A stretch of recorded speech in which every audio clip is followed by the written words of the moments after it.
quand des djihadistes ont la possibilité de mobiliser 160 hommes, non, même 160 motos avec des hommes, ça veut dire 2 hommes par moto, ça fait le double, et qui parviennent à attaquer 3 sites industriels et à les bloquer. Si on n'appelle pas ça une guerre, je ne vois pas le terme qui peut être utilisé. Mais Francis a utilisé le terme de guerre asymétrique. C'est une guerre.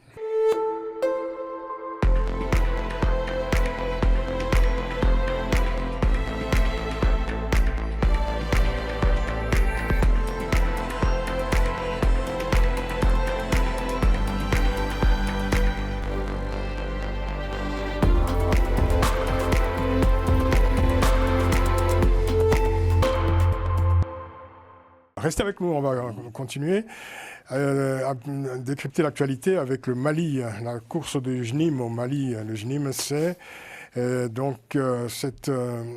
ce mouvement, ce groupe djihadiste, le groupe de soutien à l'islam et aux musulmans affiliés à Al-Qaïda. Il faut dire que les autorités maliennes ont organisé le 14 janvier dernier la journée de la souveraineté retrouvée. Cette célébration, évidemment, s'est tenue sur fond d'insécurité dans le pays. Après avoir tenté d'asphyxier économiquement la capitale Bamako, le groupe djihadiste étend fortement désormais ses actions dans plusieurs localités du pays.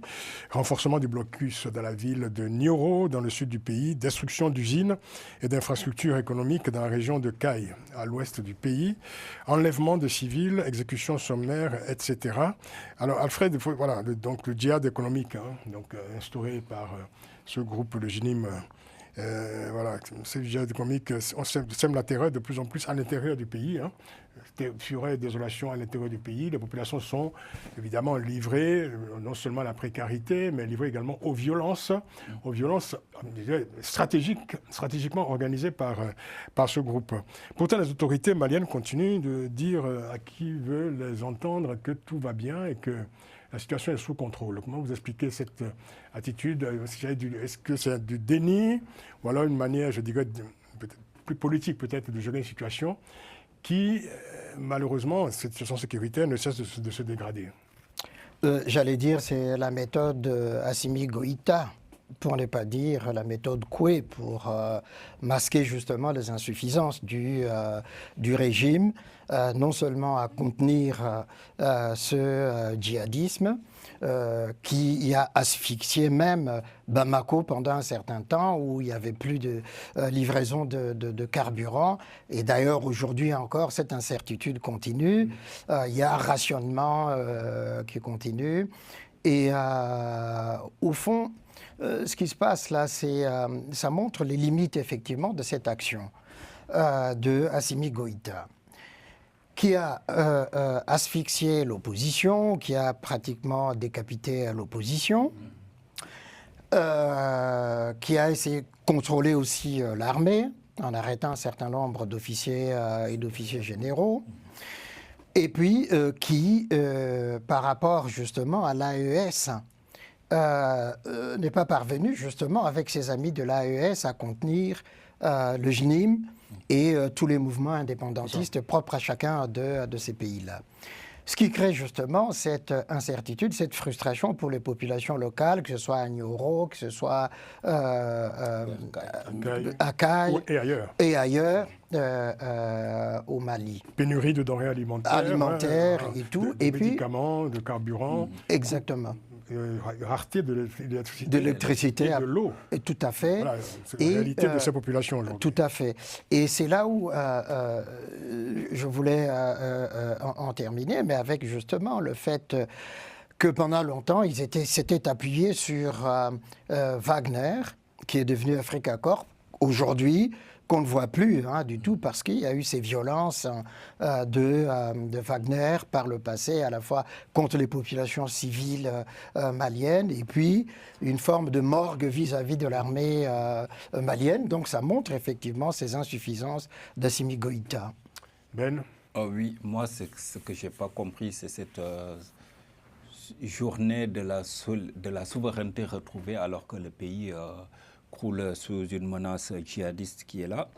C'est vrai que quand on analyse la version officielle, la version étatique, on dit que bon, voilà, ces mouvements n'occupent aucune parcelle du pays, mais le blocus économique fonctionne. Tout à fait. Parce que là, ce même jour, le ministre de l'élevage, Youba Ba, pour se rendre à Nioro, du Sahel, la ville où il est originaire, il a dû prendre un avion. Oui. Ça veut dire que ces mouvements djihadistes contrôlent les entrées et les sorties de la ville.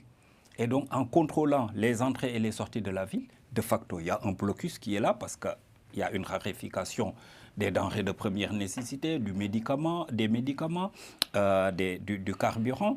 Et de l'autre côté, il y a ces mouvements qui se rapprochent de plus en plus des frontières du Sénégal, à travers la ville de Caille, et de l'autre côté, des frontières ivoiriennes. Donc, en n'occupant pas une parcelle du territoire comme il le suppose, mais quand même, il y a un blocus, une autre façon de faire la guerre, d'harceler les forces armées maliennes, les FAMA, qui fonctionnent. C'est bien que vous prononcez le mot guerre, justement. Alors, quand on voit la situation des populations qui sont pratiquement livrées à elles-mêmes dans certaines localités, on a effectivement, je veux dire, des images d'un pays en guerre. Pourtant, officiellement, jusqu'à aujourd'hui, le Mali n'est pas déclaré comme un territoire en guerre. Oui, c'est que on nous parle de guerre asymétrique, d'accord. Mais enfin, le Mali n'est officiellement pas déclaré territoire. Ça, c'est la version officielle. De facto, avec ce qui se passe sur le terrain, c'est un état de guerre, selon vous.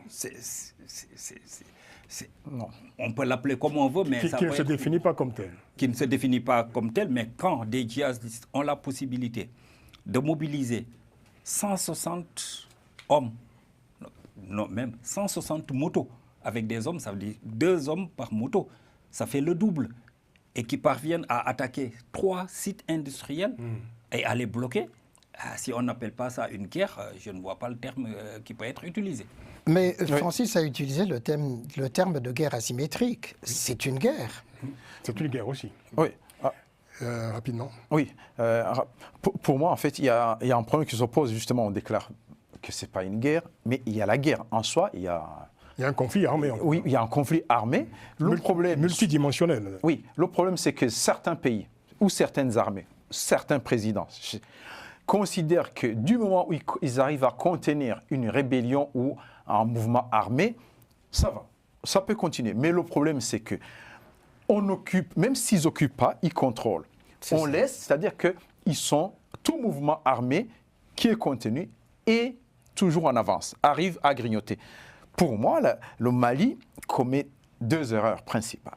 C'est d'abord, c'est au niveau de l'armée, il devait quitter le stade et d'avoir des bataillons, soi-disant qu'on va s'opposer aux mouvements qui sont mobiles. Ils doivent constituer des unités, des petites unités mobiles, accepter les pertes, pratiquement mobiliser beaucoup de gens, mener la guerre, déclarer la guerre, quitte à mettre le paquet, il va y avoir des gens qui vont mourir, mais qui fassent la guerre et terminer cette guerre. Deuxième chose, l'erreur qu'ils commettent, c'est qu'ils n'ont pas mis les moyens sur les renseignements. Ils doivent se renseigner, savoir les mouvements, l'armement de ces gens-là, et puis quitte à ce que vraiment ils mobilisent, mais pas dans le cadre comme si c'était une guerre classique où on aligne les gens en disant on est à tel endroit, tel endroit. Ça doit être des unités commando qui doivent agir. S'il y en a qui meurent, oui, ça meurt, mais c'est pour sauver le pays. Merci, Gratien. Un mot pour conclure sur ce sujet. Vous connaissez bien ce pays, le Mali. Moi, je pensais que les militaires avaient fait un coup d'État pour sauver le Mali de ces guerres asymétriques. Mais 2 ans ou 3 ans après, on trouve 5 ans après, on trouve la même situation, voire pire. Donc les Maliens sont livrés à eux-mêmes. Et malheureusement pour cette population-là, pour ce pays magnifique, on ne sait plus où mettre sa tête. Il faut trouver une solution par rapport à cette situation-là.